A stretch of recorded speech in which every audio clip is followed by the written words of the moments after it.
Call the meeting to order. I want to welcome everybody here. Calling Councillor Zwaagstra to bring the opening, please. Thank you, Mr. Mayor. Do not be afraid, Mary, for you have found favor with God. And behold, you will conceive in your womb and bear a son, and you shall call his name Jesus. He will be great and will be called the Son of the Most High. And the Lord God will give to him the throne of his father David, and he will reign over the house of Jacob forever, and of his kingdom there will be no end. The angel Gabriel spoke those words to the young Virgin Mary more than 2,000 years ago. No doubt Mary failed to grasp the full significance of what Gabriel said. Unsurprisingly, she found it hard enough to understand why she was pregnant in the first place. Every Christmas, we celebrate the birth of Jesus, because it marks the point when God himself entered the world in human form. Mary found it shocking that she, a young virgin, could be pregnant. We should not be surprised that it was even tougher for her to comprehend that the baby in her womb was the King of Kings and Lord of Lords. Jesus has many different titles. These include Son of God, Son of Man, Christ, Lord, and Prince of Peace. These and other titles convey important aspects of Jesus' character, power, and purpose. However, one title is different from all the others because it identifies Jesus with a particular historical figure. The very first verse of the New Testament, Matthew 1, verse 1, describes Jesus as the Son of David. At face value, this title says that Jesus is directly descended from King David, something shown by two separate genealogies in the Gospels. King David reigned over Israel approximately 1,000 years before Jesus was born, and is widely recognized as Israel's greatest king. It was David who slew the giant Goliath, David who made Jerusalem the capital of Israel, and David who unified all 12 tribes under his leadership. Most importantly, David is described as a man after God's own heart. With qualifications like these, it should come as little surprise that David would be a direct ancestor of Israel's Messiah. However, Jesus is not called the Son of David merely because he is descended from David, nor even because he embodies David's greatest characteristics. Rather, Jesus is the Son of David because he fulfills a promise that God made. Early in his reign, King David desired to build a permanent temple for the Ark of God. While God denied his request, he promised him something much greater. 2 Samuel 7:16 says, "And your house and your kingdom shall be made sure forever before me. Your throne shall be established forever." This passage is about much more than David's physical descendants. God promised that David's throne would be established forever. This promise could never be truly fulfilled if it only spoke about an earthly kingdom that would eventually come to an end. Rather, it pointed to a future Messiah who would reign for all eternity. David himself understood this and wrote about it in many of his psalms. For example, Psalm 110 verse 1 says, "The Lord says to my Lord, sit at my right hand until I make your enemies your footstool." In fact, Jesus quoted this very passage to the Pharisees and challenged them to explain how David could call his own son Lord. As happened on many other occasions, the Pharisees had no answer, mainly because they failed to grasp the true nature of the Messiah. This Christmas, let's remember what it means to acknowledge Jesus as the Son of David. Luke 2, verse 11, "For unto you is born this day in the city of David a Savior, who is Christ the Lord." Thank you. Thank you, Councillor Zwaagstra. We have the agenda in front of us. Can I have a motion, please, to approve the agenda? Councillor Fair, seconded by Councillor Siemens. Any discussion? Call for the question. All those in favour? We have the minutes from December 5th on page 1. Can I have a motion, please? Councillor Funk, seconded by Councillor Zwaagstra. Any discussion? Call for the question. All those in favour? Carried. There's no business arising from the minutes. We will now move to 8A. We have Manitoba Infrastructure in regards to PTH Intersection project authorization. This is a resolution on page 48. Mr. Workendine, just briefly outline why this resolution is here. Yes, Mr. Mayor. There is a short report that you'll find on page 48 of your council agenda package, along with 2 following pages of supporting material. Long and the short of it, the city entered into a funding agreement with Manitoba Infrastructure for the intersection work at PTH 12 and Acres Drive in 2016. and awarded the tender for the construction work. Through the project, Province of Manitoba authorized some additional expenditures, which resulted in the total project exceeding the original budget and the original tender award. However, with all those additional expenditures, those were to be funded 100% by the province. But as a result of the city being the one that entered into the agreement with the contractor, we are asking Council's consideration just to approve the additional expenditures as noted for an additional $571,150.40 so that the city will comply with its purchasing and tendering bylaw. Okay, thank you. So just to reiterate, this is an in and an out, right. And it's simply the province, we control the project, and so the province is paying for that through us. Correct. Okay, thank you. Council, there's a motion on page 48. Can I have a motion? Councillor Zwaagstra. Motion we approve. Thank you. Councillor Fair seconds it. Go ahead. Thank you, Mr. Mayor. It's quite straightforward, and I should point out that on page 50 we see the actual project cost. The total cost of the project just over $3.6 million. The city share just over just about $1.25 million. So instead of paying 50% of the total, the city is contributing 1/3, and so that's certainly a better arrangement than the 50-50. So it looks like this was a good investment for the city. Yeah, thank you. Further discussion? Okay. Anything in closing? Council, obviously this is part of the partnership that we had with the provincial government in improving the main arteries in our city, and so to accommodate this and the housekeeping, I think it's appropriate to approve. All those in favor? Carried. Thank you. We'll now move to the public hearing in regards to bylaw 2089. This is a local improvement for the fire rescue truck. This is on page 7 starting. Close the council meeting, open the public hearing. Mr. Workentine. Yes, Mr. Mayor. As you mentioned, this is local improvement plan 2018-01 and bylaw 2089 for the purchase of a new fire department rescue truck as a local improvement. As required by the Municipal Act, the city must hold a public hearing prior to the local improvement bylaw being given the appropriate readings. But the plan overall is to replace the current city's rescue truck, which is aging. I believe it's in excess of 20 years old. This truck will be costing what we estimate to be $800,000. Which is to be funded 100% by a debt issue. That debt levy is to be applied over all rateable property in the city of Steinbach should the local improvement bylaw go through and purchase be able to be made within budget. All right, Council, how would you like to proceed? Sorry, this is a public hearing. Don't want to ask you that yet. Is there anyone here wishing to object or have any questions? Anyone here wishing to object or have any questions? Third time, anyone here wishing to object or have any questions? Close the public hearing, open the council meeting. Council, how would you like to proceed? Thank you.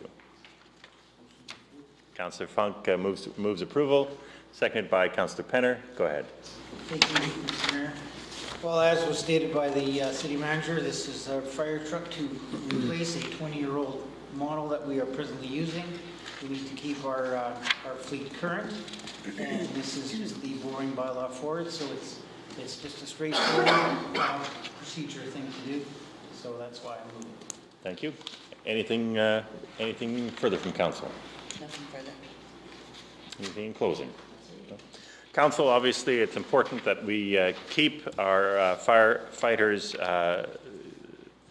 keep their equipment in good shape, and this is part of it.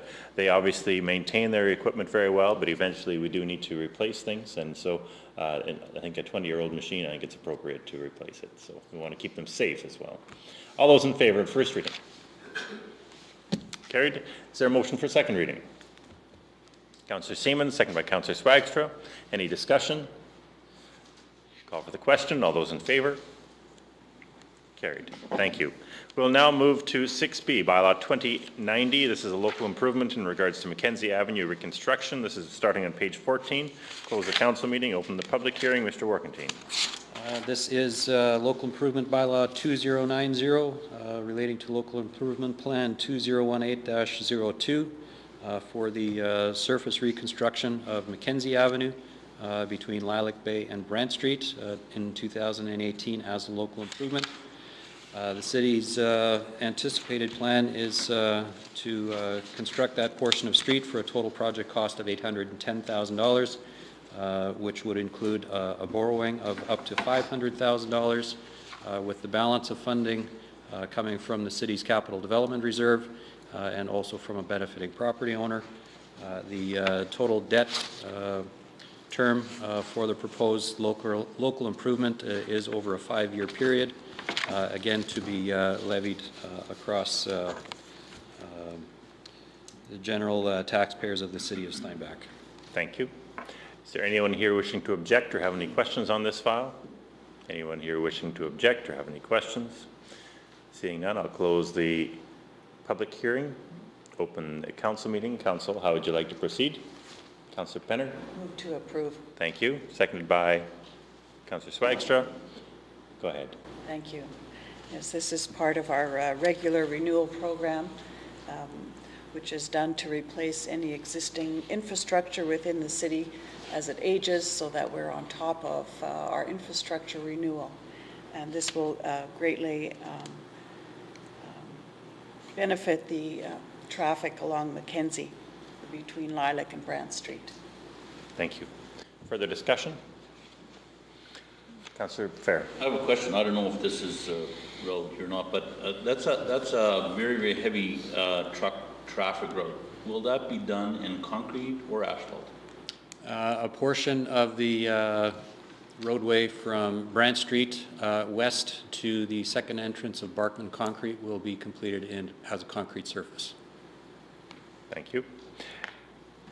Mr. Workington, thank you. One last question, and that is, will this also possibly be eligible for the municipal road improvement program that the provincial government has?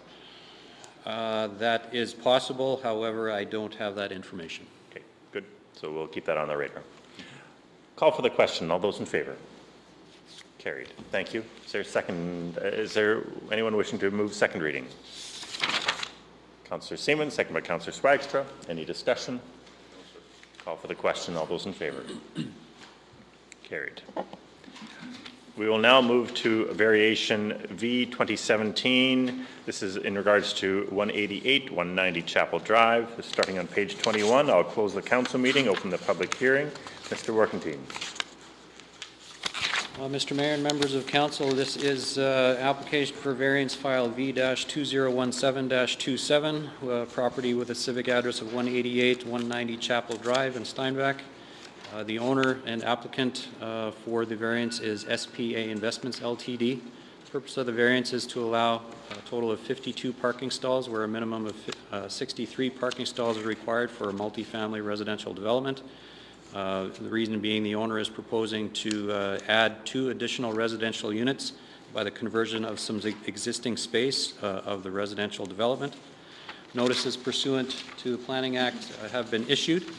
There was one piece of written correspondence received at time of preparing the agenda package that is in the document that you have.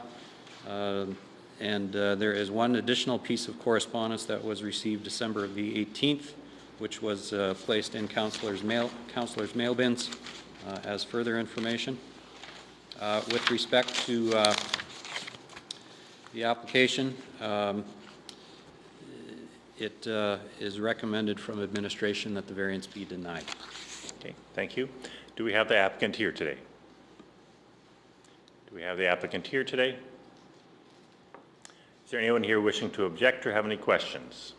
Is there anyone here wishing to object or have any questions? Anyone here wishing to object or have any questions? Seeing none, Councillor Penner, before I close, you want to ask a question? Of administration? Go ahead. Through you. I'm just wondering, is there space on the property for the reparking that would be required? From the site sketch that was provided by the applicant, you'll find that on page 31.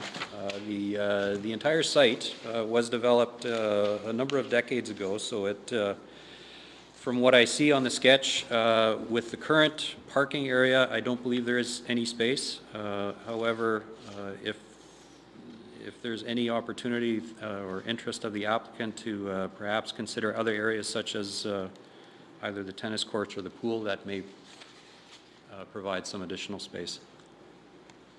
Okay, thank you. Does that answer your question? So I'll close the public hearing first and then we'll move forward. Before they close the public hearing, you have a question? I have a further question. Would this have been varied once before when they built this, or did it meet at that time? We were not able to confirm what the standards were at the time of construction, so we presume that it complied at the time. Thank you. I'll close the public hearing then, open the council meeting. Any more questions or does council want to give direction? Councillor Penner. Motion to deny. Thank you. Second by Councillor Zwaagstra. Go ahead. Well, there are times when variances make good sense. This isn't that time. That is already a highly congested area, and by going through with this, we'd be reducing, I guess, the required parking by probably 20-ish%.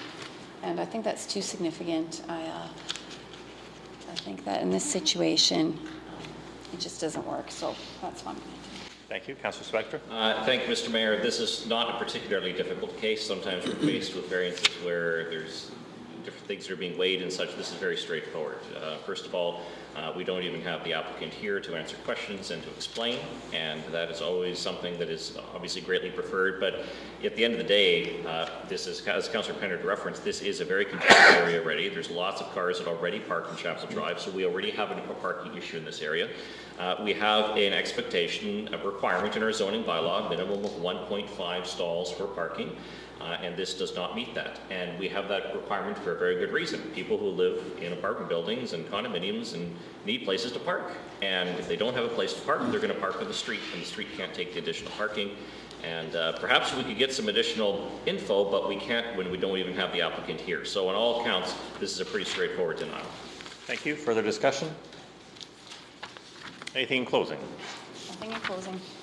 Council, I think this application speaks to a couple things. Number one is if you have an application in front of council for a variation or conditional use, it's best to actually appear in front of council. Second of all, if you do request something that is out of the ordinary, we need an explanation of what is unique and what is out of the ordinary, and we don't have that here. And so there's really no option but to deny. Call for the question. All those in favor? Opposed? Carried. So that was a motion in favor of denying, which we're not supposed to do, but we did. All right. It's all good. Let's move to variation 2017, page 32. This is in regards to 2010-2012 Chrysler Gate. I'll close the council meeting, open the public hearing. Mr. Workentine. This is application for variance file V-2017-28 for 210-212 Chrysler Gate. Owner of the property is Prairie Homes, Inc., with the applicant being Sunnyview Builders, Inc. Purpose of the variance is twofold. Firstly, to allow a rear yard of 22.35 feet, whereas a minimum of 25 feet is required in the RLD residential low-density zone. And secondly, to allow a deck to be 10 feet from the rear property line, whereas a minimum of 15 feet is required in the RLD residential low-density zone. Purpose of the variance application is the applicant made an error at the time of construction, and the duplex was built too close to the rear property line. Notices as required by the Planning Act have been sent. There's no written correspondence on the file. With respect to the file itself, as provided in the background information, the applicant did request a minor variance for this particular property earlier this year, which was granted, which permitted a rear yard setback of 23 feet. This is now the second variance that's been applied for, and as a result, it now appears before council. While there is some concerns of the second variance being applied for and requested with respect to the property, administration is recommending council approval. Thank you. Do we have the applicant here today? Thank you. Is there anyone here wishing to object or have any questions? Is anyone here wishing to object or have any questions for a third time? Is there anyone here wishing to object or have any questions?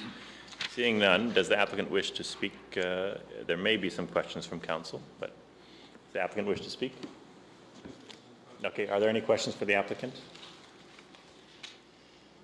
Seeing none, I'll give you one last chance. Do you want to speak or not? It's up to you. No. Okay, thank you. We'll close the, at least you're here.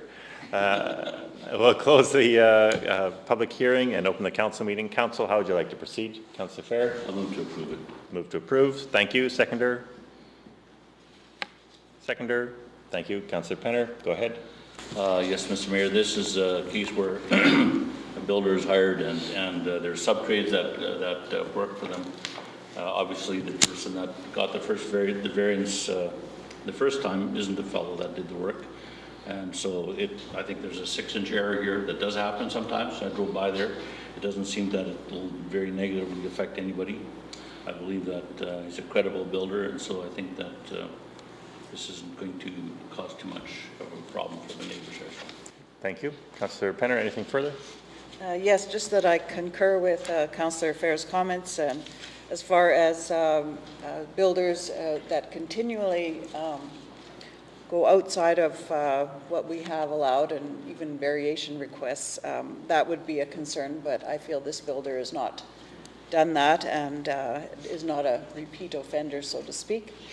Even though there were some concerns, I think he has made his best efforts. Thank you. Further discussion? Anything in closing? Call for the question. All those in favor? Opposed? Carried. Thank you.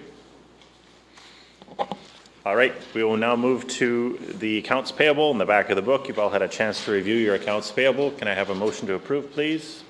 Thank you, Councillor Fair. Second by Councillor Penner. Any discussion? Any questions? Call for the question. All those in favor? Carried. You've also reviewed the financial statements for the end of November. Can I have someone move those, please? Councillor Siemens, second by Councillor Penner. Any discussion? Call for the question. All those in favor? Carried. We'll now move to 9C. We have the building permits for November 2017 on page 51. Council, you can see this year is turning out to be a banner year with 229 housing units, dwelling units started so far, and there'll probably be a few more coming in the next month. We have over $56 million with almost $4 million in November alone. So it's really exciting to see that growth continue. There is a resolution on the bottom of page 51. Can I have someone move that, please? Councillor Penner, second by Councillor Funk. Any discussion? Anything further from council? Call for the question. All those in favor? Carried. We have the Peacetime Emergency Mutual Memorandum of Understanding that you've had a chance to review on page 52. What's our history with that? Mr. Workentine, the question is, what is the history? Is this something that is repeated normally? Not normally. The city previously signed and council passed a resolution to enter into an agreement jointly with Altona and Rhineland, and this is provided as an update because Rhineland is no longer a co-participant with the town of Altona, and the request is to renew the agreement with only the town of Altona. Thank you. Does that answer your question, Councillor Siemens? Thank you. Any further questions? Can I have a motion to approve this, please? Councillor Penner, second by Councillor Zwaagstra. Any discussion? Anything further from council? Call for the question. All those in favor? Carried. Thank you. We will now move to council question period. Are there any questions of council? I have one question for administration. Mr. Workentine, we have heard this week, and we do know, we've been hearing over the last year or two about the impending doom of our ash trees in our community, and we've been fighting diligently on trying to mitigate Dutch elm disease as well. Do you have any thoughts or comments in regards to any strategies moving forward when it comes to ash trees as well as elm trees, but specifically ash, since we see the new threat to thousands of ash trees in the community? I think in summary, I guess the fortunate aspect, my understanding is there was one tree found to have the emerald ash borer in Winnipeg, so it's not impending doom. However, the fact that this particular pest has been located in Manitoba will ultimately have an impact on Steinbach. The city has been in contact with the provincial forestry branch to gather further information, get advice. At this point, the province is still evaluating what the best procedures are to prolong the lifespan of any ash trees within Manitoba. About 5 years ago, the city already amended its tree planting program and has not planted any new ash trees since then, but has chosen to plant a variety of other species. Again, looking for diversity and varieties that tend to be resistant to pests of a general nature. So as far as time goes on, we do expect that we will incorporate some kind of forestry preservation program, for lack of a better term at the moment, probably similar to the Dutch elm disease control program, and we'll be diligent in monitoring and respond when as we need to. That's good. Thank you. It's good to hear that already 5 years ago we took some action and are trying to diversify the type of trees that we're planting. So very good. Any other questions of council? Seeing none, then we'll move to our correspondence. We have the Steinbach Chamber of Commerce grant request on page 55. Take that as information. Obviously, this will be dealt with in the budget when it is presented. We have 11B, a letter from Mr. Fast on page 68. Any questions or comments? Take it as information. We have the Camp Bridges grant request on page 69. Any questions or comments? Take it as information. We have the Steinbach and Area Lions Club Personal Safety Smart Choices for Life letter. Any questions or comments? Take it as information. We have the Ronald McDonald House Charities support request on page 73. Questions or comments? Take it as information. There's no other business. Can I have a motion to adjourn, please? Councillor Penner, second by Councillor Penner. All those in favor? Carried.